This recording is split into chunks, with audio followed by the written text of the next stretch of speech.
Hi, folks. You're with Tacitus today. Tacitus today, your pushback channel, and thank you for joining this audio, radio, no pictures live stream. In this essay, I'd like to talk about how business conferences, this is STEM type business conferences and seminars and speaking and so on, has been wokeified.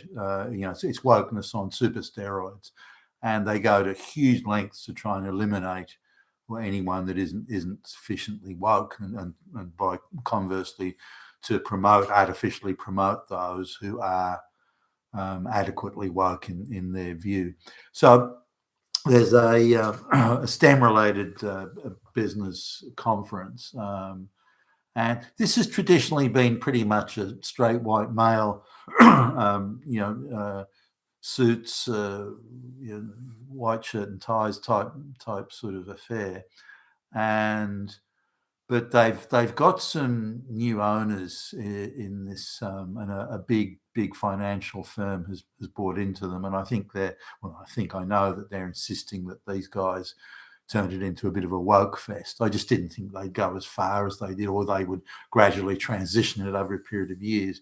And typically there's only one every 6 months of these things. So nonetheless, they typically have struggled to get enough speakers at the seminar side of things, and we've been reliable in the past. So they came to us and said, look, we're struggling to get speakers. Can you guys take a couple of either hour slots to speak? So firstly we said yes, and then they moved the venue to another city, and we looked at it and thought, do we want to spend that time and money? And because there's not much of a commercial return in this sort of stuff, so we turned them down. Then they moved it back to a venue that we were happy with going closer to us. So we'll do that. So we forgot to fill out, or somehow it fell between the cracks. We just didn't fill out the application form, even though we'd verbally said yes. And so they actually came back to us and said, look, we need you. Can you fill out this form?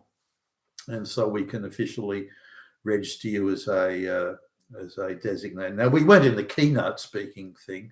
There's sort of some headline speakers from big multinationals, and we were lower down the food chain than that. But nonetheless, we agreed to do it, and they pestered us, and then pestered us again to make sure we lodged all the paperwork. Then this was months ago.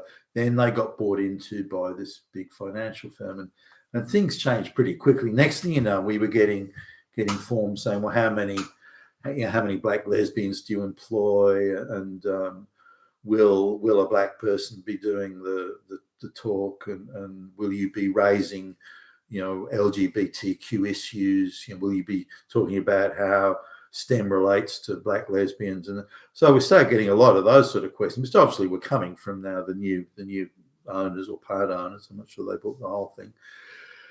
Now, we thought this would blow over. We thought it was just an initial flurry and things would calm down in a month or so. So we didn't worry too much about it. Then we got another call from, again, they will send a junior to do this sort of work, but we got another call from a young woman.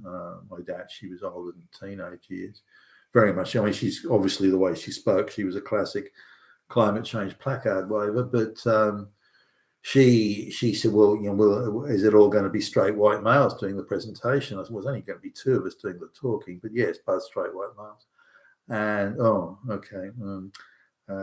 Is it possible you can get a woman, or preferably a non-white woman to speak? We don't have anyone like that on staff, and we could hire a black lesbian speaker, but we'd expect to be paid, and we're doing this for free. So no, we don't. So anyway, I took one of the calls in the sequence. So I said to my colleagues, I said, look, why don't we just tell them that we'll hire a black woman from like a labour hire organisation, make sure she's dressed sort of business looking and everything, get her to sit on stage with us, and we can confer with her, pretend that she's part of the senior executive management committee team and everything. And so it's just pure optics and visuals. She's just a flunky from the labour hire firm, but they don't know that, and it'll just look like a black woman's sort of part of the show. So we said this to this young girl who was quite would that be? Don't know. Okay. So she goes away. Obviously, confers with people internally. Comes back to says, "Yep, that'll be good. Make sure, and not brown, please. Can you make sure she's black and can you make sure she's got dreadlocks and this sort of thing?" So we were even given the details of the optics that we needed to deliver to meet their wokeness sort of threshold. So we thought that was the end of it, and then more forms began to arrive.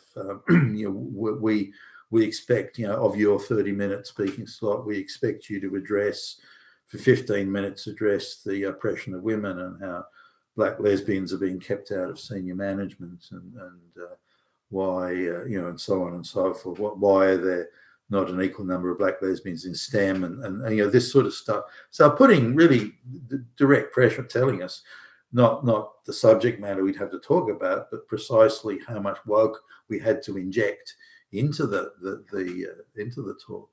So we took exception to this, and we've committed to talk about STEM issues, in a business context. Why would we turn this into a fucking undergraduate gender studies class, which is what they wanted?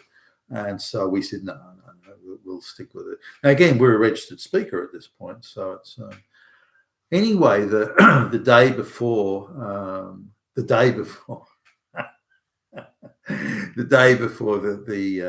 the speaking or the event commences, and therefore the following day the speakers came in. The day before, we get a rather terse email saying that you have been uninvited. You've been delisted. I didn't say why or what the reason was, but they're claiming, we had so many, we've got so many brilliant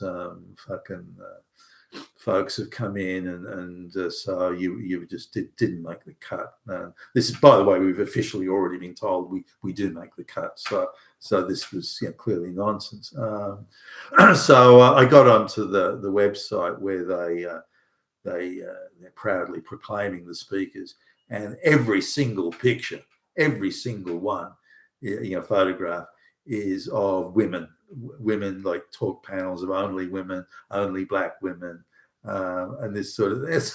Oh, fuck. And this is the madness that's going on, and this is how heavy-handed they're forcing it. Now, some of these companies that want to look like they're really woke and progressive, they would have caved and gone down like a sack of potatoes on this. But given that particularly the subject matter we were allocated and we'd agreed to cover had nothing to do with political correctness and wokery and black lesbians, so we were less inclined to do it. But they were forcing us to say, unless you're prepared to spend half of your talk talking about black lesbian, unless you're prepared to do that, we'll actually bump you off. We'll just take you off the list. So suck on that, motherfuckers.